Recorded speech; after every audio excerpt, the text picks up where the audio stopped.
সাহারের পর প্রশান্ত হৃদয়ে আপনি ঘুমিয়ে পড়লেন। আপনার আত্মা তখন আল্লাহর ইবাদতের এক স্বর্গীয় অনুভূতিতে পরিপূর্ণ। ফজরের আজানের ঠিক আগে বা পরে কোনো এক স্নিগ্ধ মুহূর্তে আপনার ঘুম ভাঙল, কিন্তু ঘুম ভাঙার পর আপনি এমন এক শারীরিক পরিবর্তনের সম্মুখীন হলেন যা আপনার শান্ত হৃদয়টাকে হঠাৎ করে উদ্বিগ্ন করে তুলল। আপনার মনে হলো, এ কি হলো? আমার তো স্বপ্নদোষ অর্থাৎ ওয়েট ড্রিম হয়েছে। সাথে সাথেই আপনার কপালে চিন্তার ভাঁজ পড়ল। শয়তান যেন আপনার কানের কাছে এসে ফিসফিস করে বলতে লাগলো, দেখো, তোমার রোজাটা নষ্ট হয়ে গেল, তোমার সারাদিনের কষ্টটা বৃথা গেল, তুমি তো এখন অপবিত্র, তোমার এই ইবাদত কি আর কবুল হবে? এই অপরাধ বোধ, এই লজ্জা আর এই ভয় সবকিছু মিলে আপনার মনটা ভারাক্রান্ত হয়ে উঠল। আপনি হয়তো কাউকে লজ্জায় জিজ্ঞেস করতেও পারছেন না যে এখন আপনার করণীয় কি। আপনার রোজা কি সত্যিই ভেঙে গেল? আসসালামু আলাইকুম রহমতুল্লাহ। আজকের এই আলোচনাটি সেই সকল পবিত্র আত্মার জন্য যারা রোজার মতো এক মহান ইবাদতকে নিখুঁতভাবে পালন করতে চান এবং সামান্যতম ত্রুটির ব্যাপারেও অত্যন্ত সচেতন। আজ আমরা এমন এক বিষয় নিয়ে কথা বলবো যা অত্যন্ত স্বাভাবিক, প্রাকৃতিক এবং যা নিয়ে লজ্জা বা অপরাধ বোধে ভোগার কোনো কারণই নেই। আজ আমরা জানব রোজা অবস্থায় স্বপ্নদোষ হলে ইসলামের বিধান কি, এটি কি রোজা ভঙ্গ করে, এবং এরপর আমাদের করণীয়ই বা কি। ইনশাআল্লাহ এই আলোচনার শেষে আপনার মনের সকল দ্বিধা, সকল সংশয় দূর হয়ে যাবে। আপনি ইসলামের সহজতা এবং সৌন্দর্যের প্রেমে পড়তে বাধ্য হবেন। আপনি উপলব্ধি করবেন আমার রব, আমার আল্লাহ কতটা দয়ালু এবং কতটা প্রজ্ঞাময়। তিনি আমাদের উপর এমন কোনো বিধান চাপিয়ে দেননি যা আমাদের সাধ্যের বাইরে। প্রথম পর্ব, মূল বিধান, দ্য কোর রুলিং। আপনার রোজা কি ভেঙেছে?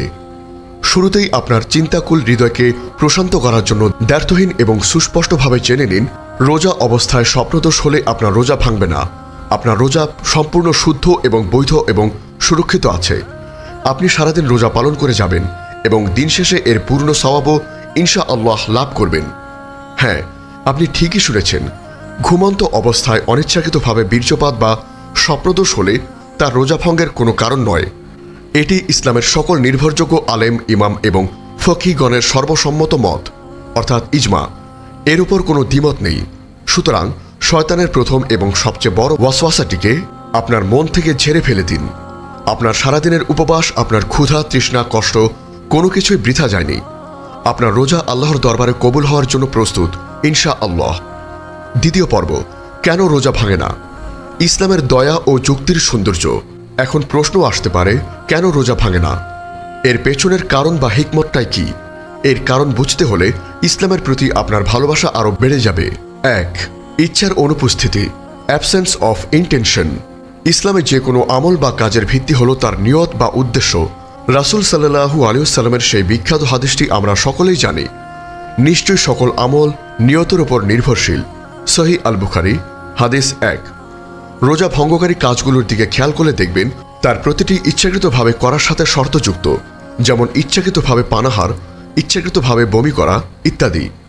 যখন একজন মানুষ ঘুমিয়ে থাকে তখন সে এক প্রকার অর্থমৃত অবস্থায় থাকে।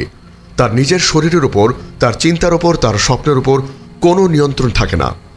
স্বপ্নদোষ একটি সম্পূর্ণ অনৈচ্ছিক, প্রাকৃতিক এবং শারীরিক প্রক্রিয়া। এতে আপনার কোনো ইচ্ছা, পরিকল্পনা বা উদ্দেশ্য থাকে না। আর যে কাজে বান্দার কোনো ইচ্ছাই নেই, সে কাজের জন্য দয়াময় আল্লাহ তাকে কেন দায়ী করবেন? আল্লাহ তো আপনার অন্তরের খবর জানেন। তিনি জানেন আপনি ইচ্ছাকৃতভাবে আপনার রোজা ভাঙতে চাননি। 2. সাধ্যের বাইরে কোনো বিধান নেই, নো বার্ডেন বিয়ন্ড ক্যাপাসিটি। আল্লাহ তাআলা তার বান্দাদেরকে এতটাই ভালোবাসেন যে তিনি আমাদের উপর আমাদের সাধ্যের অতিরিক্ত কোনো বোঝা চাপিয়ে দেননি। এটি কোরআনের এক মৌলিক নীতি। আল্লাহ তাআলা বলেন, আল্লাহ কোনো ব্যক্তির উপর তার সাধ্যের অতিরিক্ত বোঝা চাপিয়ে দেন না। সূরা আল বাকারা 286। ঘুমের মধ্যে কি ঘটবে তার নিয়ন্ত্রণ করা কোনো মানুষের পক্ষেই সম্ভব নয়। তাই আল্লাহ এই অবস্থার জন্য কোনো বিধানও রাখেননি যা আমাদের জন্য কষ্টকর হবে। রাসূল সাল্লাল্লাহু আলাইহি ওয়াসাল্লাম বলেছেন, 3 ব্যক্তির থেকে কলম উঠিয়ে নেওয়া হয়েছে, অর্থাৎ তাদের কোনো আমল লেখা হয় না। ঘুমন্ত ব্যক্তি যতক্ষণ না সে জাগ্রত হয়, শিশু যতক্ষণ না সে প্রাপ্তবয়স্ক হয়, এবং পাগল যতক্ষণ না সে সুস্থ মস্তিষ্কে ফিরে আসে। সুনান আবু দাউদ, হাদিস 4400। এই হাদিসটি অত্যন্ত স্পষ্ট। ঘুমন্ত ব্যক্তির কোনো কাজের জন্য তাকে দায়ী করা হয় না। সুতরাং স্বপ্ন দোষের কারণে আপনার আমলনামায় কোনো গুনাহ লেখা হবে না এবং এর কারণে আপনার কোনো ইবাদতও ক্ষতিগ্রস্ত হবে না। এই দুটি কারণ থেকেই আমরা বুঝতে পারি যে স্বপ্ন দোষে রোজা না ভাঙার বিধানটি ইসলামের ন্যায় বিচার, দয়া এবং বাস্তবসম্মত হওয়ার এক উজ্জ্বল দৃষ্টান্ত। তৃতীয় পর্ব, এখন আপনার করণীয় কি? The practical steps. যদিও স্বপ্নদোষের কারণে আপনার রোজা ভাঙেনি, তবুও এরপর আপনার কিছু করণীয় আছে যা ইবাদতের জন্য অত্যন্ত জরুরি। 1. আতঙ্কিত হবেন না, শান্ত থাকুন। প্রথম কাজ হলো মনে কোনো প্রকার ভয়, লজ্জা বা অপরাধ বোধকে স্থান না দেওয়া। এটি একটি স্বাভাবিক শারীরিক প্রক্রিয়া যা নারী পুরুষের উভয়ের ক্ষেত্রে হতে পারে এবং এটি সুস্থতার লক্ষণ। 2.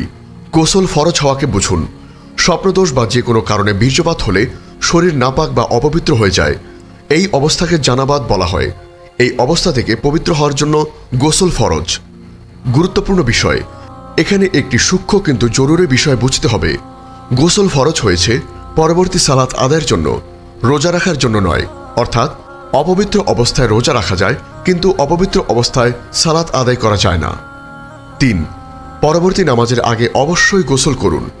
যদি আপনার স্বপ্নদোষ ফজরের আজানের পর হয়, তাহলে আপনার ফজরের নামাজ হয়তো কাজা হয়ে যেতে পারে।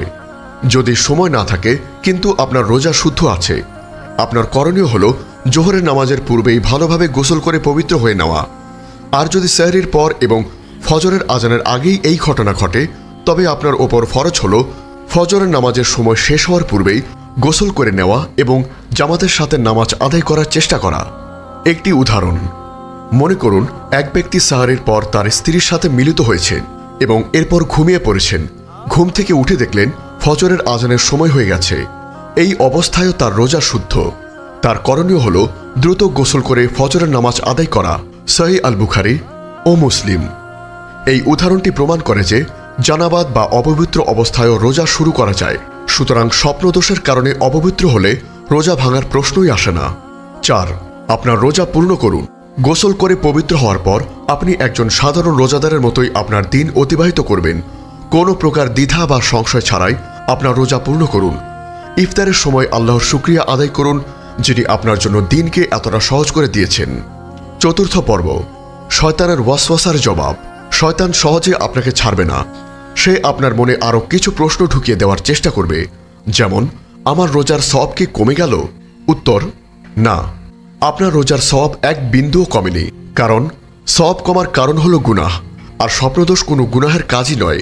আপনার পুরস্কার আল্লাহর কাছে সম্পূর্ণরূপে সুরক্ষিত আছে। আমি তো অপবিত্র হয়ে গেলাম, আমার ইবাদত কি কবুল হবে? উত্তর, এটি একটি শারীরিক অপবিত্রতা, আত্মিক নয়। গোসল করার মাধ্যমে আপনি আবার শারীরিকভাবে পবিত্র হয়ে যাবেন। আল্লাহ আপনার অন্তরের পবিত্রতার দিকে তাকান। এই ঘটনার কারণে আপনার তাকওয়া বা আল্লাহ ভীতিতে কোনো ঘাটতি হয়নি। প্রিয় ভাই ও বোন, ইসলাম এক সুন্দর, সহজ ও পরিপূর্ণ জীবন ব্যবস্থা। এখানে প্রতিটি বিষয়ের সুস্পষ্ট সমাধান রয়েছে। স্বপ্নদোষের মতো একটি স্বাভাবিক ও প্রাকৃতিক বিষয়ের কারণে আপনার সারাদিনের কষ্টকর সাধনাকে বৃথা যেতে দেবেন, তিনি এতটা কঠোর নন। তিনি আরহামুর রাহিমিন, দয়ালুদের চেয়ে শ্রেষ্ঠ দয়ালু। তাই ভবিষ্যতে যদি কোনো এমন পরিস্থিতির সম্মুখীন হন, তবে মনে কোনো প্রকার হীনমন্যতা বা ভয়কে স্থান দেবেন না। আল্লাহর এই সহজ বিধানের জন্য তাকে শুকরিয়া আদায় করুন, পবিত্রতা অর্জন করুন এবং প্রশান্ত হৃদয়ে আপনার রোজা পূর্ণ করুন। যদি আপনি মনে করেন এই বিস্তারিত আলোচনাটি আপনার মনের একটি বড় দ্বিধা দূর করে দিয়েছে এবং ইসলামের সৌন্দর্যে আপনাকে মুগ্ধ করেছে, তবে আমাদের ইউটিউব চ্যানেলটি সাবস্ক্রাইব করুন এবং ফেসবুক পেজে আমাদের পরিবারের একজন সদস্য হয়ে যান, কারণ আমরা একসাথে সহিহ জ্ঞানের পথে চলতে চাই। হে আল্লাহ, হে আমাদের রব, আপনি বিধানদাতা, আপনি প্রজ্ঞাময়। আপনার প্রতিটি বিধানই আমাদের জন্য কল্যাণকর। আমরা আপনার শুকরিয়া আদায় করি দিনকে আমাদের জন্য সহজ করে দেওয়ার জন্য। হে আল্লাহ, আমাদেরকে শারীরিক ও আত্মিক উভয় প্রকার পবিত্রতা অর্জন করার তৌফিক দিন। আমাদেরকে শয়তানের সকল প্রকার ওয়াসওয়াসা ও কুমন্ত্রণা থেকে হেফাজত করুন এবং আমাদের সকল ইবাদতকে আপনার শান অনুযায়ী কবুল করে নিন। আমিন ইয়া রাব্বিল আলামিন।